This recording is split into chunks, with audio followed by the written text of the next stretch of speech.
Bueno, continuamos entonces con Apocalipsis, con esta serie que estamos haciendo.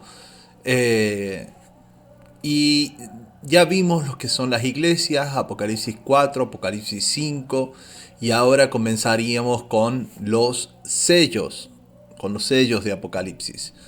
Eh, ya estuvimos hablando un poquito en los primeros videos sobre la, la estructura que le damos o que entendemos que tiene, más bien no que le damos, sino que entiendo que tiene Apocalipsis, que es una estructura basada en el 7, comparada obviamente con todo lo que venimos estudiando sobre el 7 en base a la línea de tiempo, ¿no? Por tanto es una interpretación histórica, la de Apocalipsis. Ya existe, habíamos dicho que ya existe una interpretación histórica, ¿no?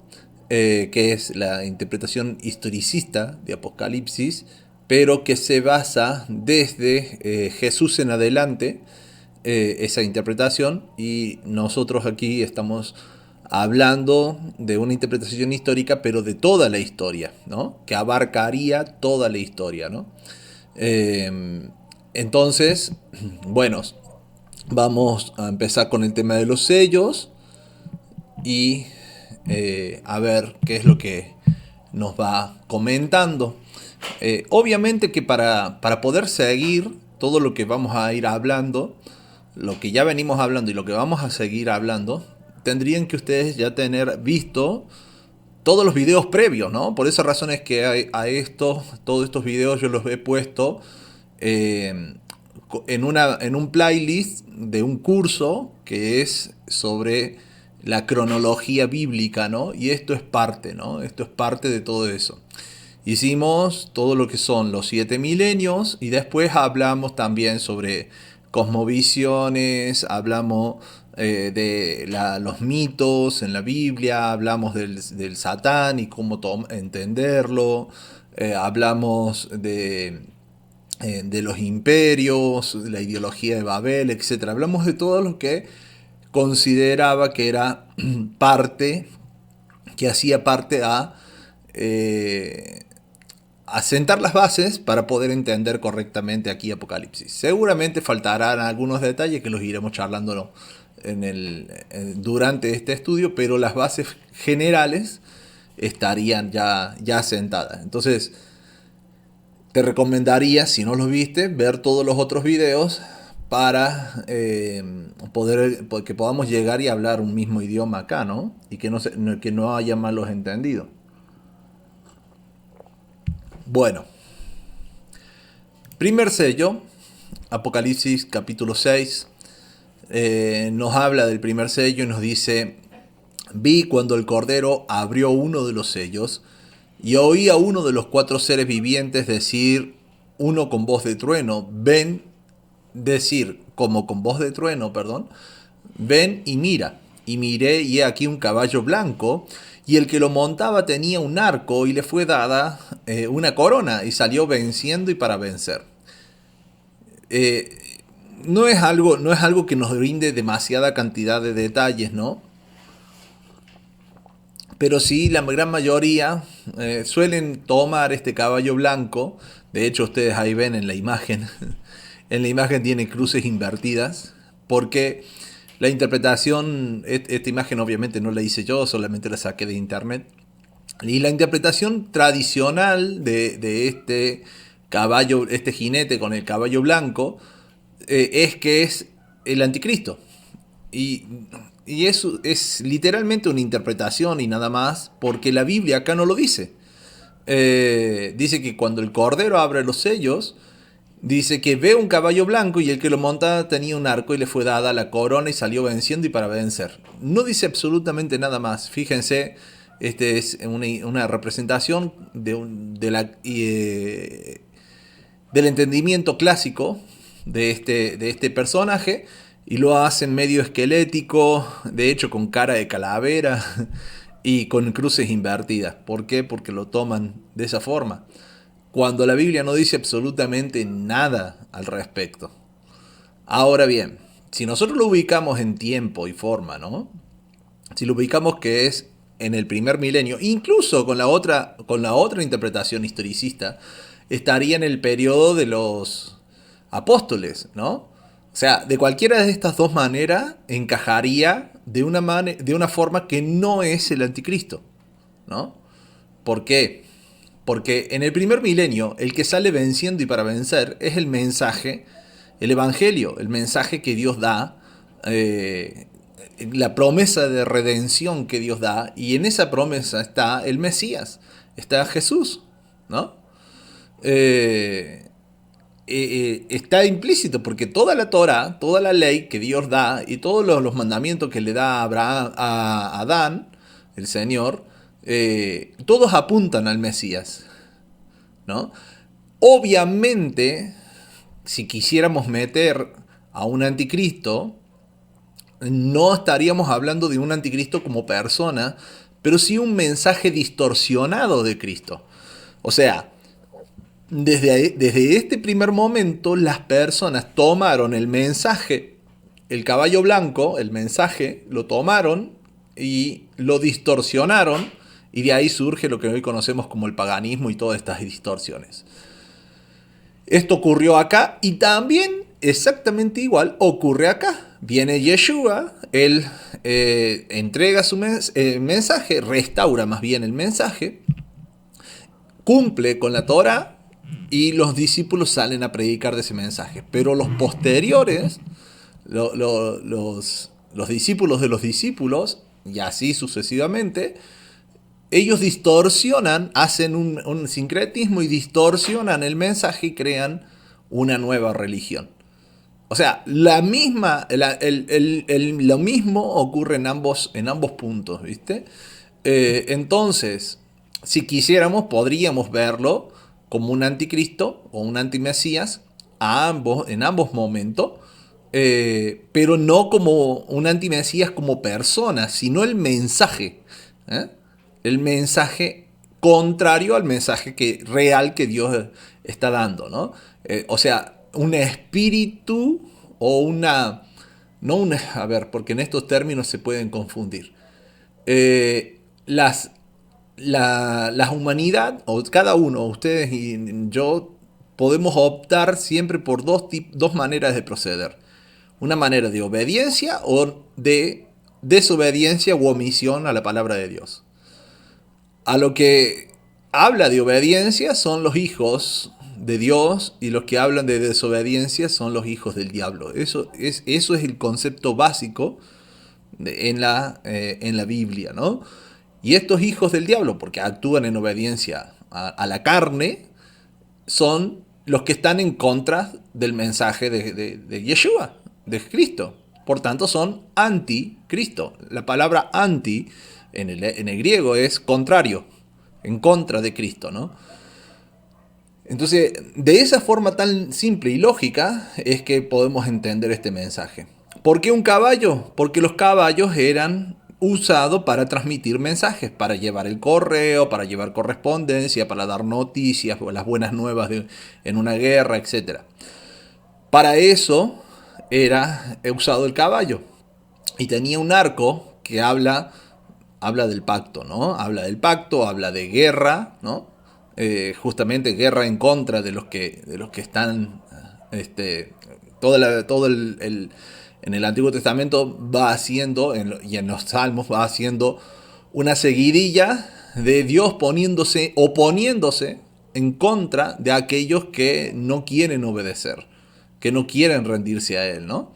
Entonces el arco va a denotar justamente eso y el accionar de Dios y cómo resuelve Dios estos conflictos, ¿no? Entonces, fíjense que uno de los problemas cuando tomamos esto como que fuera el antimesías o el anticristo es Apocalipsis 19. Apocalipsis 19 nos dice que tenemos un caballo blanco y el que lo monta ya venció, dice Apocalipsis 19. Este salió venciendo y para vencer, y acá dice ya venció. Y obviamente se refiere al Mesías, ¿no? Desde Génesis 3.15, el mensaje, la ley, el mensaje que lleva, que conecta y que el Mesías cumple y que por medio de eso salva a toda la humanidad, eso es lo que sale venciendo y para vencer desde un primer momento.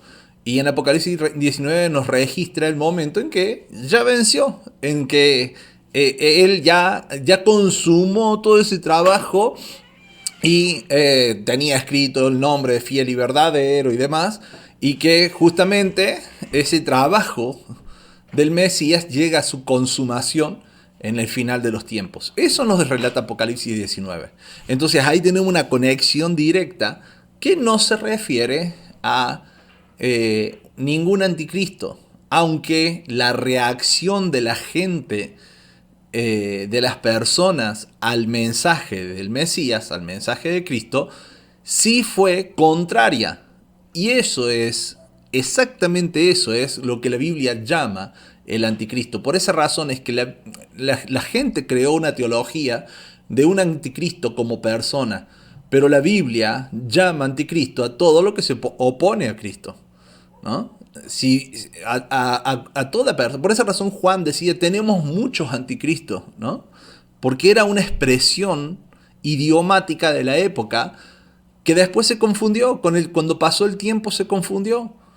Y ustedes podrán decir, pero ¿cómo lo van a confundir los padres de la iglesia si eran tan cercanos? No, a ver, incluso hoy en día hay muchas palabras tal vez de San Martín, de, de, de, de, eh, de San Martín que hoy se pueden confundir porque están hechas en un contexto diferente y son 200 años atrás y los padres de la iglesia estaban en ese rango de tiempo también, 200, 300 años.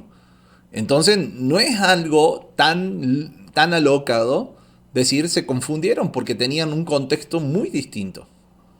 Son 200 años de historia, no es poca cosa, ¿no? Entonces, en ese sentido, a tener en cuenta, porque muchas de las interpretaciones posteriores vinieron mezcladas de tradiciones, costumbres y pensamientos de una época diferente, ¿no? No necesariamente porque tengan mala intención. Acá yo no estoy juzgando la intención con la cual hicieron las cosas, pero sí los resultados. A ver, los resultados de las enseñanzas y las doctrinas de los padres de la iglesia no son fieles a la escritura. No importa si ellos lo hicieron inocentemente, que yo creo que sí, yo creo que lo hicieron con la mejor de las intenciones, o si lo hicieron adrede. No importa eso. Importa que el resultado llevó a una confusión enorme, ¿no? Y, y se creó una religión que se parece, pero no es. Se parece mucho, pero no es fiel. Discúlpenme el que se sienta ofendido por lo que digo, pero el grueso es así, no es un ataque personal, ni siquiera es un ataque, es poner los hechos sobre la mesa, nada más. Los caballos, aunque usados para la guerra, también eran comúnmente usados para llevar mensaje con el servicio postal. De aquí la otra interpretación para el primer caballo que sea el Evangelio, la Torá, ¿no? Que es lo que estamos diciendo y explicando hasta ahora. Eso en cuanto a lo que es el primer sello. Uy, perdón. Eso en cuanto a lo que es el primer sello. Acá... no sé por qué se me hace...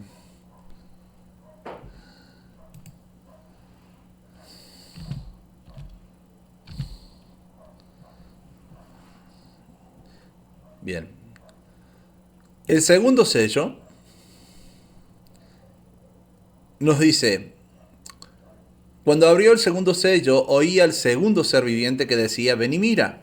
Y salió otro caballo y al que lo montaba le fue dado poder de quitar de la tierra la paz y que se matasen unos a otros. Y se le dio una gran espada. ¿Qué sucedió en el segundo milenio, que es donde donde entendemos que está este segundo sello? o sucedió una gran, una gran matanza justamente, ¿no? Eh, Se quitó la paz de la tierra y se mataron. En este caso dice se matasen uno a otro, ¿no? Haciendo una alusión de cuando Dios confunde, ¿no? De cuando Dios confunde a las personas, que tenemos, por ejemplo, con Gedeón pasó esto. Dios confundió a sus enemigos y se terminaron matando unos a otros. Entonces es una alusión a todo eso. Y lo que sucede en este segundo sello es que estuvo las dos cosas, una gran matanza, porque vino el diluvio, los exterminó a todos, y luego cuando estuvo la torre de Babel, que ocurre también en este milenio, hubo una gran confusión y, y se tuvieron que dividir, se tuvieron que ir uno para cada lado, si no iban a terminar matándose uno a los otros, ¿no? Y todo esto ocurrió por causa de una gran espada. ¿Por qué? Porque la palabra de Dios, como decía Pablo, es la espada que penetra hasta los tuétanos, ¿no? Y por causa de la palabra de Dios es que ocurrió todo esto. El tercer sello. Apocalipsis 6:5 dice: Cuando abrió el tercer sello y oí al tercer ser viviente que decía, ven y mira, y miré y he aquí un caballo negro, y el que lo montaba tenía una balanza en la mano, y oí una voz de en medio de los cuatro seres vivientes que decía, 2 libras de trigo por un denario y 6 libras de cebada por un denario, pero no dañes el aceite ni el vino. Abraham, Isaac, Jacob y José se van a tierras extrañas por causa de las hambrunas, y esto sucede en este periodo de tiempo. De hecho, tenemos una gran hambruna que sucede en la época de José, ¿no? Y hay la historia de las 7 vacas, ¿no? De las 7 vacas gordas y 7 vacas flacas que soñaba el faraón. El trigo y la cebada son símbolos del creyente y de los frutos. Es el símbolo de la cosecha final, como así también de la palabra de Dios. El aceite es un símbolo de la unción, es de la dedicación, de la presencia de Dios y el sacrificio. Entonces fíjense, 2 libras de trigo por un denario, 6 libras de cebada por un denario. Hablando en una simbología clara, cuando estudiamos el tema de los sacrificios, el simbolismo de cada parte, de cada cosa que se da, las cantidades y todo demás, sabemos, cuando tenemos todo ese contexto de estudio, sabemos que las 2 libras de trigo hacen referencia a las 2 casas de Israel. ¿Por qué? El trigo era uno de los granos, son muy parecidos. El trigo y la cebada son en estética, en visual, son casi idénticos. Cambian un poco en la forma, pero así a la visual rápida son casi idénticos. De hecho, yo no sé si los podría distinguir. Sí los distinguiría a alguien que sabe, ¿no? Que sabe de las diferencias. Alguien que tal vez está trabajando todo el tiempo en el campo. Pero sí son muy parecidos.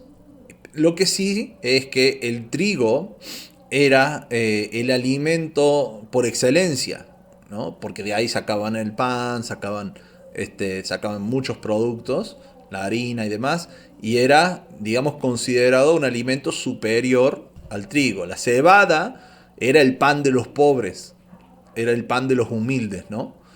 Y entonces las 2 libras de trigo, haciendo referencia a las 2 casas de Israel, la casa de Judá, la casa de Israel, donde la casa de Judá es de la que viene el Mesías, de la que viene la salvación. De hecho lo dice la Biblia, ¿no? De los judíos viene la salvación, hablando del Mesías. Y las 10 tribus perdidas que son dispersas, sembradas como se siembra en la cebada, sembradas en el mundo, y ahora vienen nuevamente a injertarse, ¿no? Y hace 6 libras de cebada, en una alusión del tiempo que tomaría a traer esa cebada a las casas, que son los 6000 años de historia. 6 libras de cebada por un denario, ¿no? ¿Qué es? El denario hace referencia al diezmo, eh, y son el diezmo de la tierra, porque de todas las naciones se saca ese diezmo que se le va a presentar al Señor. Pero no dañes ni el aceite ni el vino, o sea, no dañes la imagen de aquel que vino a morir por ellos, ni el sacrificio que se ha hecho. El aceite, fíjense que Jesús, él cuando sufre, cuando está en la noche previa, en la noche de su captura, de su arresto, él está en el Getsemaní, que la palabra Getsemaní es prensa de aceite. Era donde se prensaban las olivas, o también, bueno, llamado el Monte de los Olivos. Hay una parte ahí que es el Getsemaní, donde está la prensa de aceite. No dañes ni el aceite ni el vino. Y ellos en esa misma noche habían estado tomando el Pesaj, que donde él le decía que el vino representaba su sangre derramada. Y él se va a la prensa de aceite, donde el aceite justamente es la sangre de las olivas, la sangre derramada de las olivas, ¿no? Entonces, no dañen el mensaje, no dañen el evangelio, ¿no? Y ese mensaje, aunque fue distorsionado bastante, el núcleo, que es el sacrificio, el vino, la sangre derramada, se mantuvo a lo largo de toda la historia, a lo largo de todos los tiempos, hasta nuestros días. Se mantuvo todo eso. Esa esencia misma del mensaje de las cuales estamos hablando se mantuvo. Se ocultaron la historia de las dos casas, se ocultaron los tiempos, tal cual como lo dice Daniel, ¿no? Que iba a ser, iban a meterse con los tiempos y la ley. Y así sucedió, pero la esencia esa se mantuvo. Esto es el tercer sello que ocurre en el tercer milenio. El cuarto sello. Cuando abrió el cuarto sello, oí la voz del cuarto ser viviente que decía: ven y mira. Miré y he aquí un caballo amarillo, y el que lo montaba tenía por nombre Muerte, y el Hades le seguía. Y le fue dada potestad sobre la cuarta parte de la tierra para matar con espada, con hambre, con mortandad y con las fieras de la tierra. Esto es el periodo desde el templo de Salomón hasta Jesús, hasta Yeshua.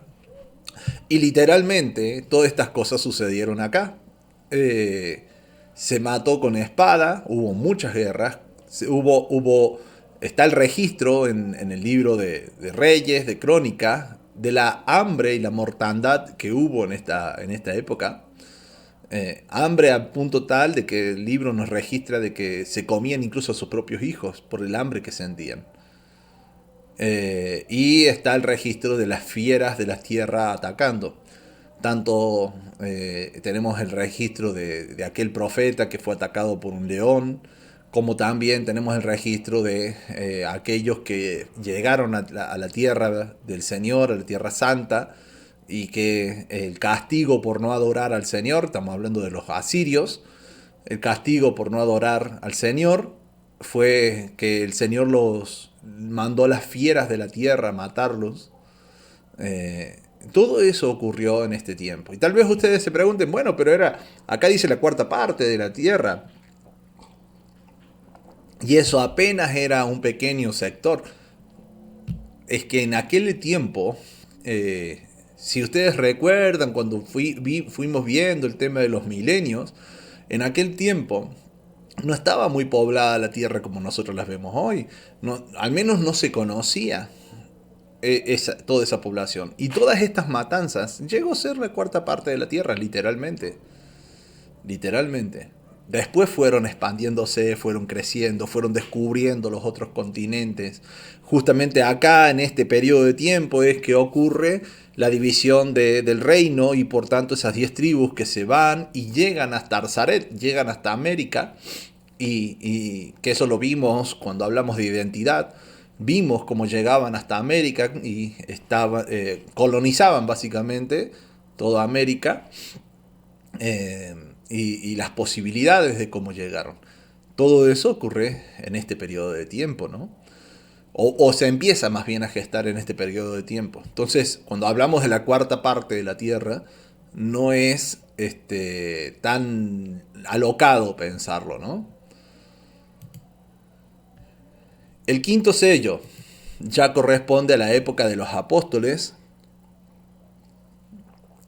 hasta, o sea, estamos hablando de desde el ministerio de Jesús o muerte de Jesús hasta el año 1030, 1030 y tanto después de Cristo. Ese es el periodo del cual hablamos decimos el quinto milenio. Y dice Apocalipsis 6, 9, dice, cuando abrió el quinto sello, vi bajo el altar las almas de los que habían sido muertos por causa de la palabra de Dios y por el testimonio que tenían. Y clamaban a gran voz diciendo, ¿hasta cuándo, Señor, santo y verdadero, no juzgas y vengas la sangre de los que moran en la tierra? Fíjense, en la época de los apóstoles está diciendo esto. ¿Hasta cuándo, Señor, santo y verdadero, no juzgas y vengas nuestra sangre en los que moran la tierra?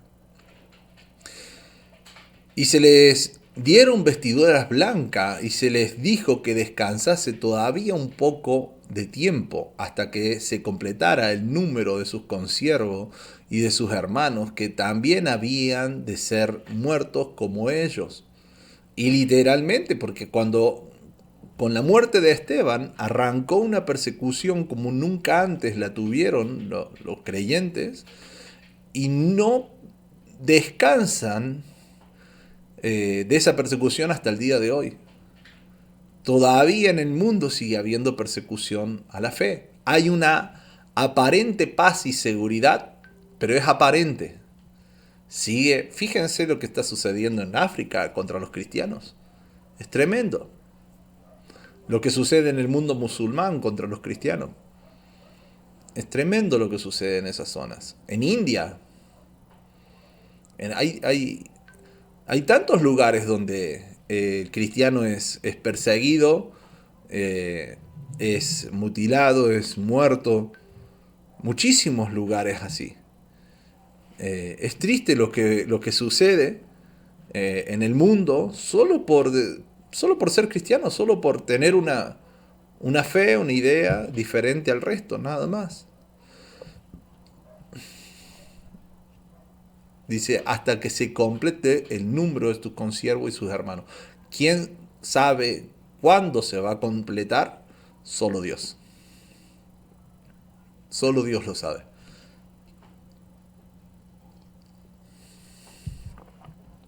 Sexto sello, corresponde a nuestra época. Desde el año 1030, 30 y tanto, después de Cristo, hasta el 2030 y tanto, hasta tal vez 2040, no hay una certeza absoluta en el tiempo, pero más o menos aproximadamente entre 2030 y 2040.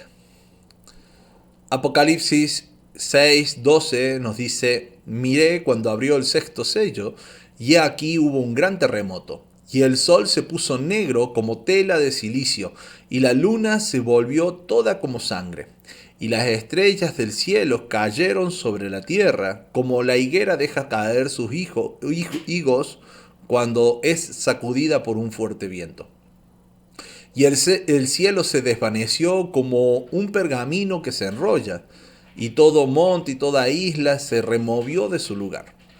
Y los reyes de la tierra, y los grandes, y los ricos, los capitanes, los poderosos, y todo siervo, y todo libre, se escondieron en las cuevas y entre las peñas de los montes, y decían a los montes y a las peñas, caed sobre nosotros y escondednos del rostro de aquel que está sentado sobre el trono, y de la ira del Cordero, porque el gran día de su ira ha llegado, ¿y quién podrá sostenerse en pie? Fíjense que lo podrían ver más actual, porque justamente evoca nuestra historia, o al menos la historia más reciente nuestra, la más conocida por nosotros, ¿no? Estamos hablando de el surgimiento del protestantismo, las divisiones de la iglesia, el surgimiento de las naciones modernas, estamos hablando de un nuevo orden mundial, de la ONU, de todo el contexto que hace a nuestra sociedad actual. Y toda la historia medianamente reciente de nuestra sociedad, ¿no? Historia donde hubo grandes terremotos, donde la gente empezó a mirar mucho el tema del sol, ¿no? Ahora, se refiere literalmente a terremotos como los conocemos, al sol como lo conocemos. No, yo creo que no. Porque si justamente es un libro simbólico, no es un libro que relate hechos necesariamente físicos, ¿no? O geológicos. Sino que por medio de símbolos reconocibles relata eventos históricos, como un gran terremoto que ocurrió en la iglesia cuando se dividió, como el sol que se pone negro como tela de silicio, que es justamente la adoración solar que permaneció durante tanto tiempo en la religión y que cuando tuvieron la herida mortal, se recuperaron, pero tuvieron una herida mortal, se puso negra como silicio.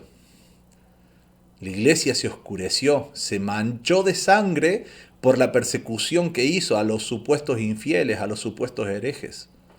Siendo la luna, que es un símbolo de la iglesia, el sol es un símbolo del Mesías, el sol de justicia. Lo ennegrecieron por la distorsión que hicieron de su imagen. Se mancharon de sangre por la gran cantidad de matanza y persecución que hicieron con la Inquisición, con las cruzadas y todo lo demás. Todo ocurre en este milenio. Dice, y las estrellas del cielo cayeron sobre la tierra. ¿Por qué? Porque ya la lideranza de las iglesias dejó de ser espiritual y pasó a ser humanista, centrada en el yo. Y esa es la teología que tenemos abundantemente hoy, el yo declaro, yo decreto, yo puedo. Es una teología del yo. En la mayoría de los ministerios cristianos, no importa la denominación, principalmente en los ministerios pentecostales. Dice, las estrellas cayeron del cielo sobre la tierra como la higuera deja caer sus higos cuando es sacudida por un fuerte viento. Y qué casualidad que ponga de ejemplo a la higuera, siendo que la higuera era la representación del pueblo de Dios, de Israel. Y justamente la acusación que hace el Señor sobre la higuera era porque no daba fruto y los mismos discípulos entendieron que se refería a Israel. Las mismas personas entendieron, y el contexto del texto nos deja ver, que se entendía, o que Jesús hablaba, no de la higuera en sí, sino de la lideranza religiosa de Israel. Obviamente acá también habla de lo mismo. La lideranza religiosa de su pueblo. Caen del cielo porque buscan lo material, buscan la teología de la prosperidad, buscan una teología humanista centrada en el yo y simplemente dejan de lado a Dios. Queriendo predicar de Dios, lo dejan de lado. Lo mismo pasaba en la época de Jesús, ¿no? Y el cielo se desvaneció como un pergamino que se enrolla. Y todo monte y toda isla se movió de su lugar. Entonces, fíjense si seguimos con esta analogía. El cielo, el reino de Dios, se aleja de ellos. Los montes y la isla hablan de gobiernos. En este caso son gobiernos humanos. Ya no están esos gobiernos, esos imperios que las denominaciones crearon, ya no están bajo la cobertura del cielo, sino que son humanistas, centradas en su propia opinión.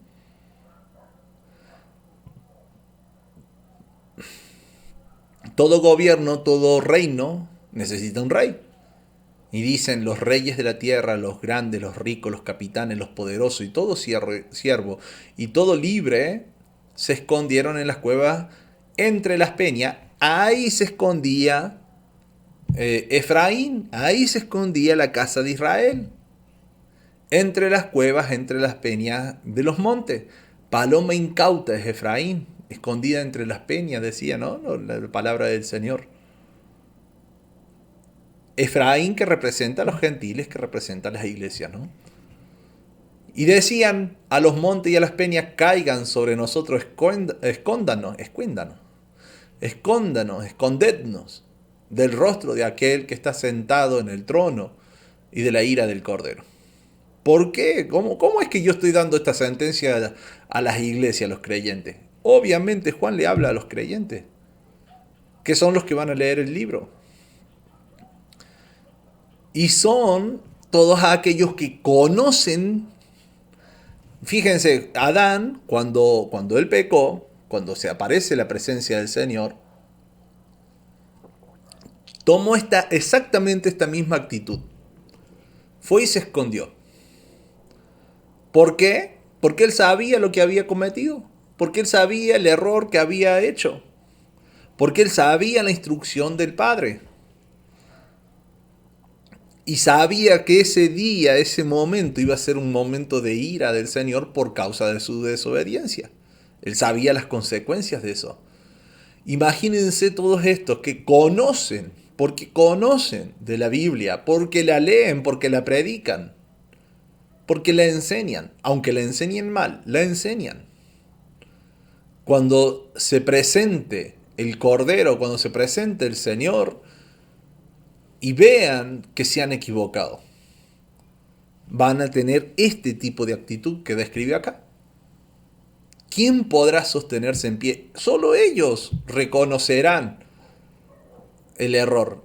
El mundo no sabrá ni qué está pasando. Los que nunca lo reconocieron al Señor no van a saber ni cuáles son las consecuencias de eso. Porque simplemente nunca estuvieron en contacto. Entonces, de tener en cuenta esta simbología que va más allá de hablarnos de que van a pasar terremotos. Por esa razón, como se ha malentendido esto, es que muchas veces la gente ni siquiera quiere escuchar estas interpretaciones. Porque siempre se les ha dicho, no, terremotos literales ocurrieron muchísimo a lo largo de la historia. Incluso en la antigüedad ocurrieron terremotos mucho más grandes que los que se registran hoy en día. Entonces, ¿qué diríamos? ¿Apocalipsis ya pasó?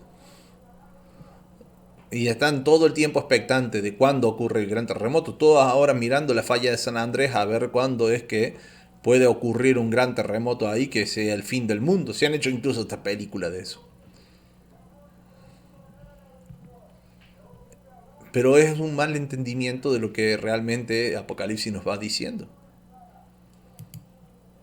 Y el séptimo sello, que corresponde al milenio, corresponde al reino del Mesías, dice: cuando abrió el séptimo sello se hizo silencio en el cielo como por media hora. ¿Recuerdan que Jesús dijo que el reino de los cielos sufre violencia desde los días de Juan el Bautista? Acá se termina, hay silencio. Se termina eso. Llega el momento del Mesías. Y vamos a corroborar y confirmar esto con los demás séptimos. Dice: y vi a los 7 ángeles que estaban en pie ante Dios, y se les dieron 7 trompetas. Otro ángel vino entonces y se paró ante el altar con un incensario de oro, y se le dio mucho incienso para añadirlo a las oraciones de los santos sobre el altar de oro que estaba delante del trono. Y de la mano del ángel subió a la presencia de Dios el humo del incienso con las oraciones de los santos. Y el ángel tomó el incensario y lo llenó del fuego del altar. y lo arrojó a la tierra. ¿Recuerdan lo que decíamos que era el incensario o el incienso en sí? ¿No? Cuando larga principalmente el humo, ¿no? Cuando larga todo esto, eh,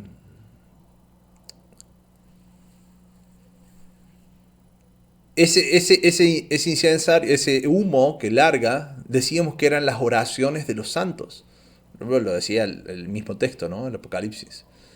Entonces toma el ángel de la presencia de Dios el humo del incienso con las oraciones de los santos. Y el ángel tomó el incensario, lo llenó del fuego el altar y lo arrojó en la tierra. Y hubo truenos, voces, relámpagos y un terremoto. De nuevo, una correlación con aquello que ocurría en el Sinaí, ¿no? Justamente la entrega, el grabar la ley o el accionar del nuevo pacto. Y se habrán dado cuenta que pasamos de Apocalipsis 6, 12 al 17, que teníamos el sexto sello, a leer en el séptimo sello, en Apocalipsis 8, 1. ¿Qué pasó en el medio? En el capítulo 7 nos habla de los 144.000 sellados y de la multitud vestida de ropas blancas. Entonces, fíjense cómo Apocalipsis nos va armando la estructura y haciendo énfasis, como les decía en un principio del tema del quiasmo, haciendo énfasis en lo que verdaderamente importa. Porque acá, final del sexto sello, y entre el sexto sello y el séptimo, tendríamos los 144.000. Y vamos a leerlo, porque después va a corresponder, va a hablar en otro momento, también en este mismo lapsus de tiempo, pero en otro relato, va a hablar de los 144.000. Y dice Apocalipsis 7.1, dice: después de esto vi a 4 ángeles en pie sobre los 4 ángulos de la tierra, que detenían los 4 vientos de la tierra para que no soplase viento alguno. O sea, después del sexto sello, ¿no? Para que no soplase viento alguno sobre la tierra, ni sobre el mar, ni sobre ningún árbol. Y vi también a otro ángel que subía de donde sale el sol, y tenía el sello del Dios vivo, y clamó a gran voz sobre los 4 ángeles, a quienes se le había dado el poder de hacer daño a la tierra y al mar, diciendo: no hagáis daño a la tierra, ni al mar, ni a los árboles, hasta que hayamos sellado en sus frentes a los siervos de nuestro Señor.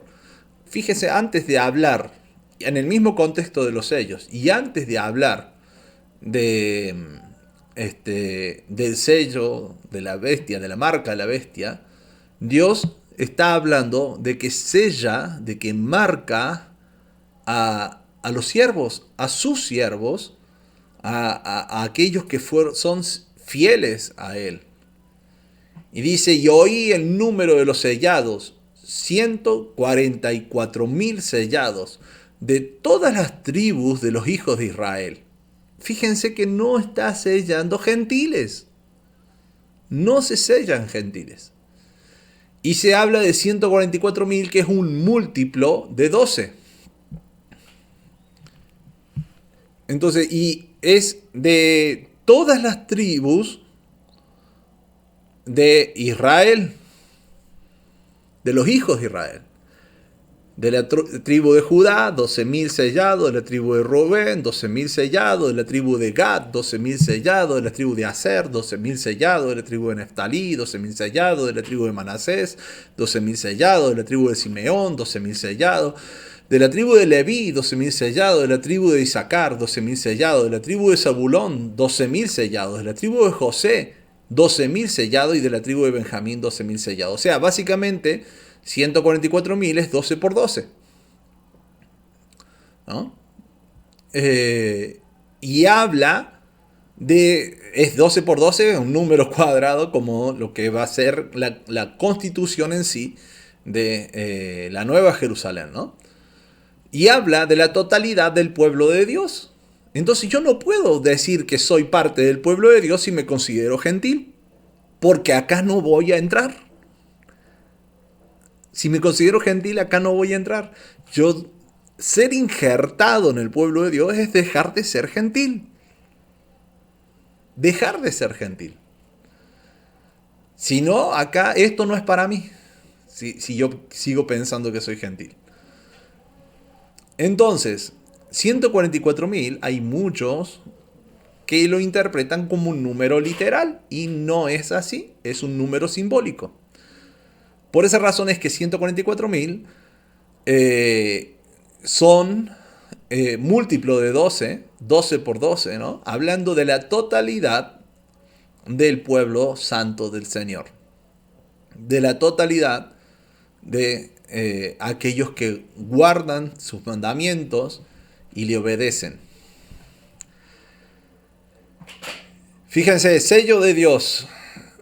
Deuteronomio 11:18 dice: por tanto, pondréis mis palabras en vuestro corazón y en vuestra alma y la ataréis como señal. Ahí la palabra es od, que hace la función de señal o sello, en vuestra mano, y serán frontales entre vuestros ojos. O sea, en vuestras manos, hablando de nuestro proceder, y frontales entre nuestros ojos, hablando de nuestro pensamiento.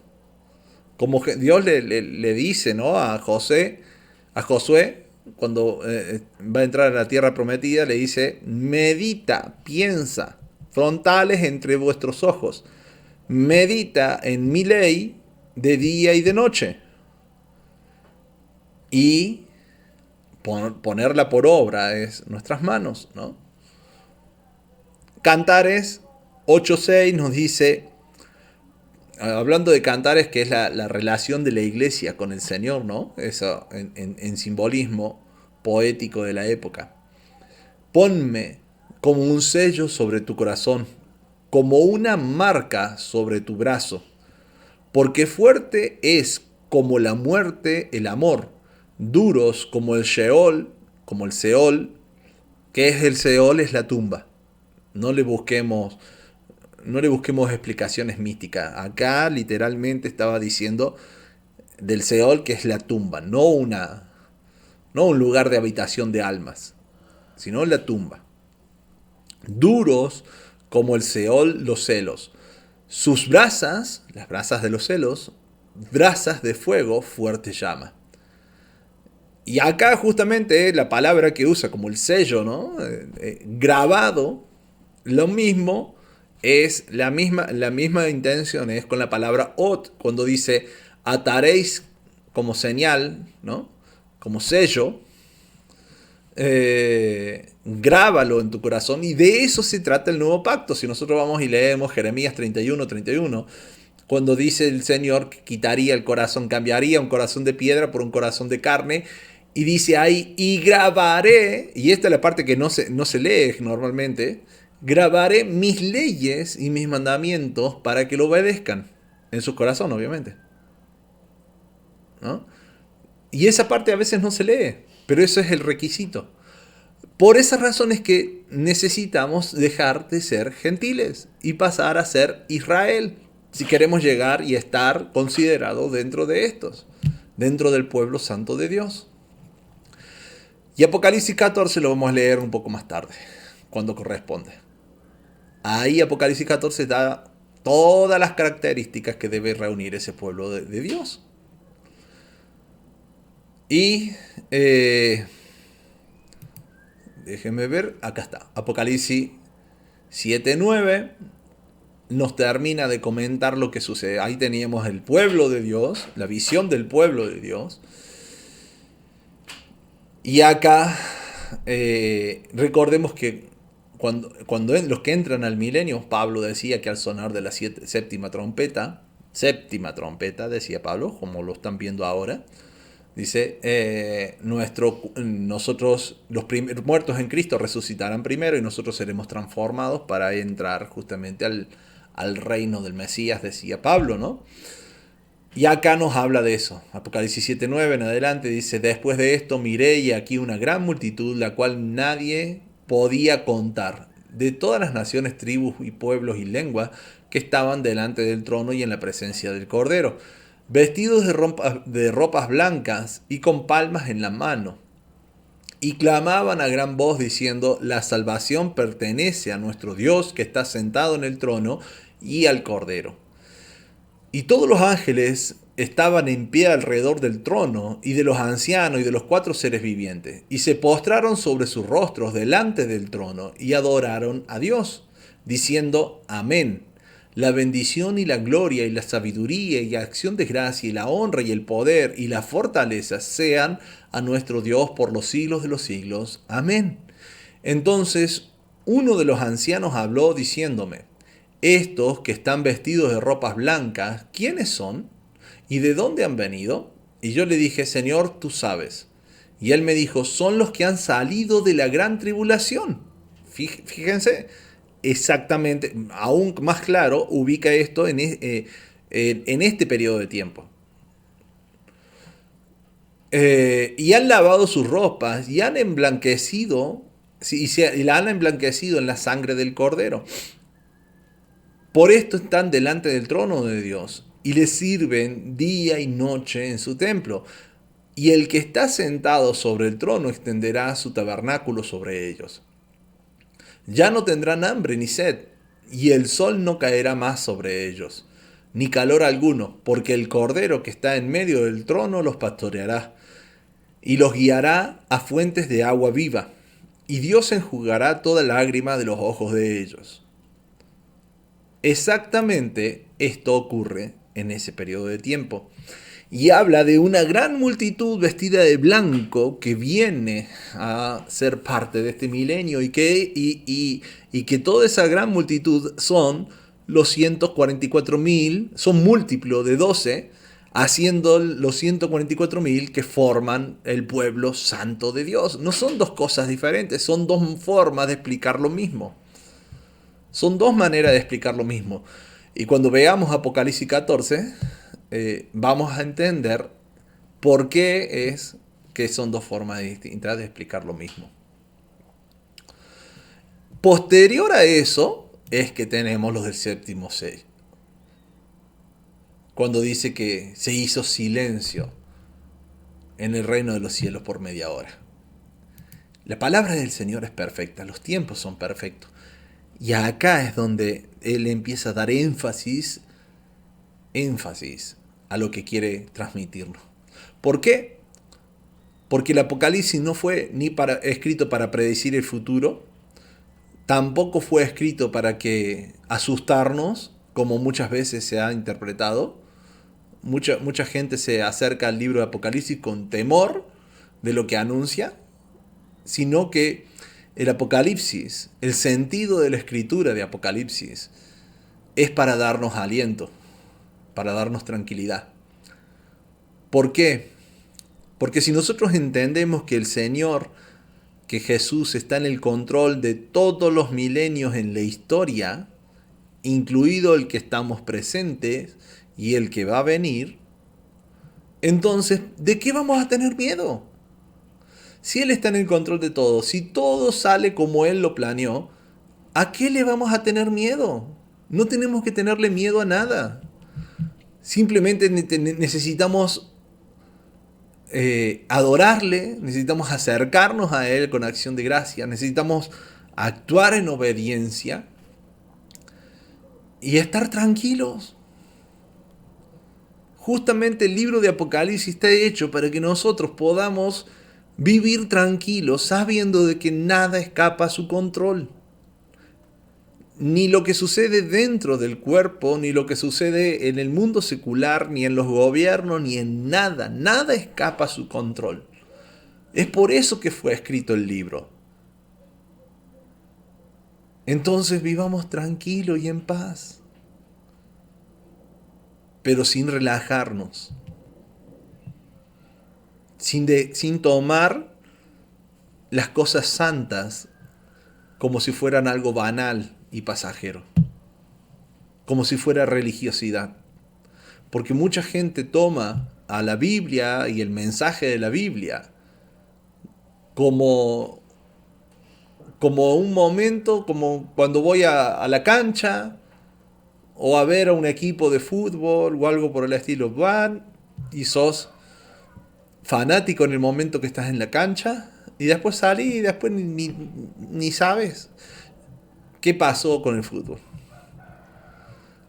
Yo creo que incluso en esto estoy tomando de ejemplo a alguien que no le interesa demasiado el fútbol, ¿no? Como aquellos que ven el mundial y después no ven nunca más un partido durante todo. Yo soy... Ni siquiera llego a eso porque ni el mundial a veces veo, pero como muchos suelen hacer, tomando de ejemplo solo a eso, porque en realidad se encuentra más gente apasionada en el fútbol que dentro de la iglesia. El estándar del cristiano es así, el estándar del cristiano es una persona que es cristiana solo cuando está dentro de la iglesia. Y es triste que sea así, pero eso es el promedio, el cristiano promedio suele ser así. Sin importar la denominación, siempre voy a aclarar siempre lo mismo, no estoy atacando una denominación en particular. Eh, cristiano, cristiano que adora imágenes, cristiano que dice que habla en lengua, como que también cristiano que dice que sigue la Torá, no importa cuál. Hay cristianos que guardan el sábado, pero lo viven de la misma manera, van y guardan el sábado y son cristianos ese sábado, y después el resto de la semana no hay diferencia con el resto de la gente. Entonces, vivir de esa forma, sin importar lo que vos hayas entendido y creído de la Biblia, vivir de esa forma no te va a ayudar en nada. En nada, absolutamente en nada. Al contrario, tal vez es muy probable que vos seas como estos que decían a los montes y a las peñas, caed sobre nosotros y escondernos. Si seguís viviendo de esa forma. Si seguimos viviendo de esa forma. Porque obviamente, ¿quién está libre de esto? Todos necesitamos caminar, como decía en el video anterior, caminar como pisando vidrio. Con mucho cuidado. Analizando bien nuestros pasos. Para poder ser parte de los 144.000 y poder haber limpiado, purificado nuestros vestidos, lavado nuestras ropas en la sangre del Cordero. Y dice que salen de la gran tribulación. Este es otro de los malos entendidos que suele haber. ¿Por qué? Porque habíamos hablado de la doctrina en el primer video que hicimos de Apocalipsis, hablamos de la doctrina del futurismo que surge después la teoría del rapto. Y la gran mayoría, el 98% de los cristianos esperan un rapto y esperan la gran tribulación en algún momento de la historia. Acá al final, en algún momentito al final. ¿Y ustedes creen que el Señor solamente va a darle tribulación a algunos y a otros no? ¿Y nada más? No, la tribulación empezó a partir de la muerte de Esteban. Con la muerte de Esteban se empezó a perseguir la iglesia. Empezó Pablo, después Pablo pasó a ser perseguido, después el Imperio Romano los persiguió y los mató y los ponía en el Coliseo. Nerón los colgaba en las estacas y los prendía a fuego, los usaba como antorchas humanas, obviamente, en Roma.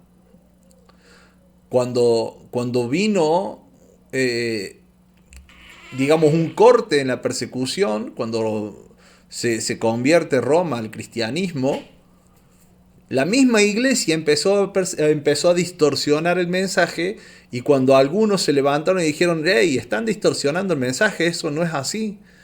La misma iglesia empezó a perseguir a estas otras personas. Y después viene la Inquisición, vienen las cruzadas, la Inquisición estuvo vigente, para que ustedes se hagan una idea, la Inquisición, donde se ejecutaron métodos de torturas tremendos, se persiguió incluso hasta acá en América, estuvo vigente hasta 1960. hasta hace muy poquito estuvo vigente. ¡Wow! ¿No? 1948 surge el Estado de Israel y la creación de la ONU, que surge para que haya paz y seguridad. El lema de la ONU es paz y seguridad.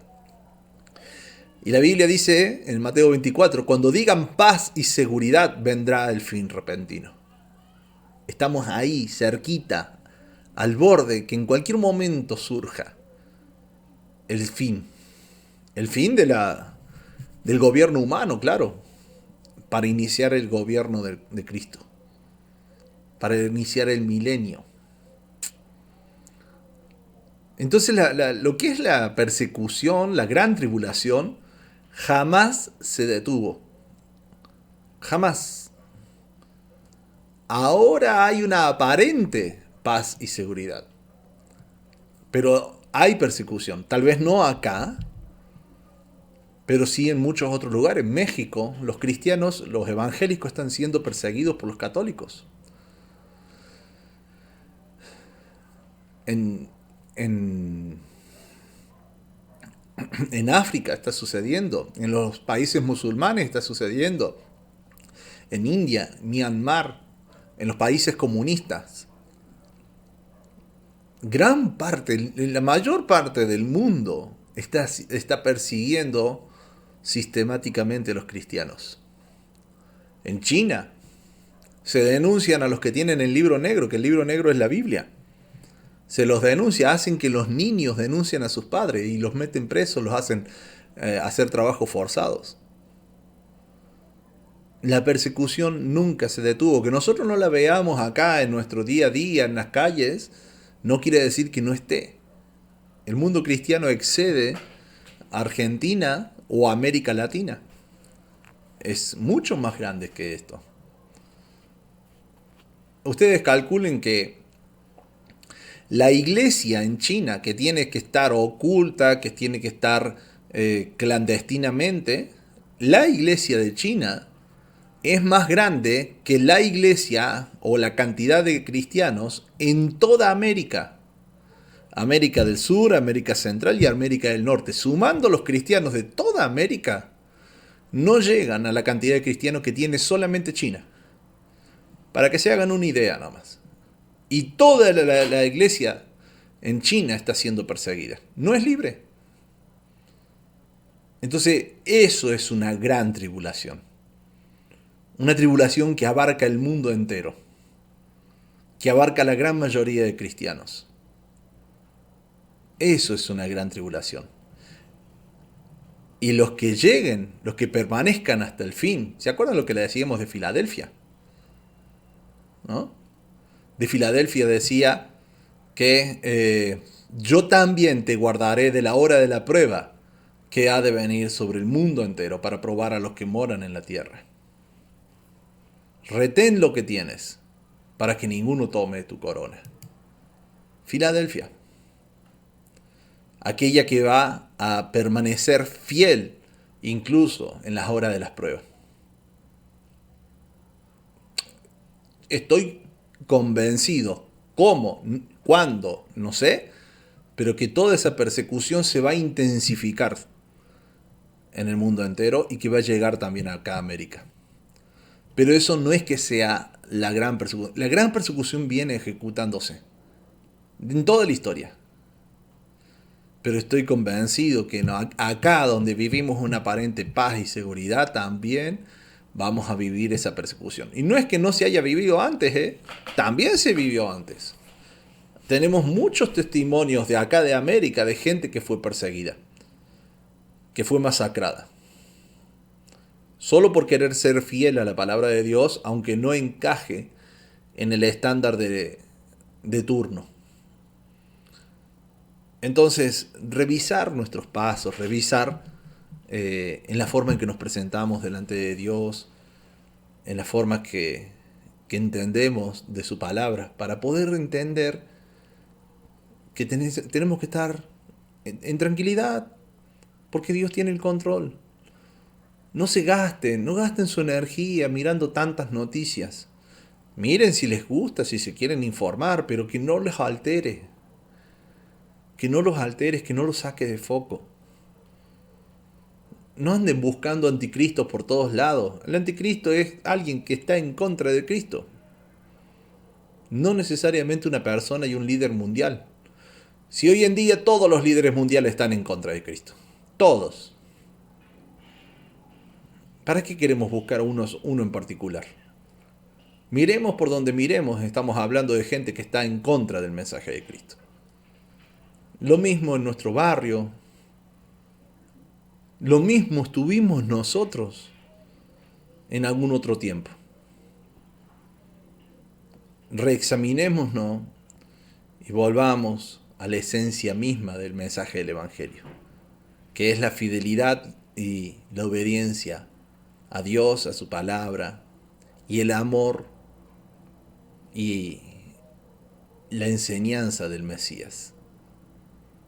Que Dios te bendiga y tengas un muy bendecido día.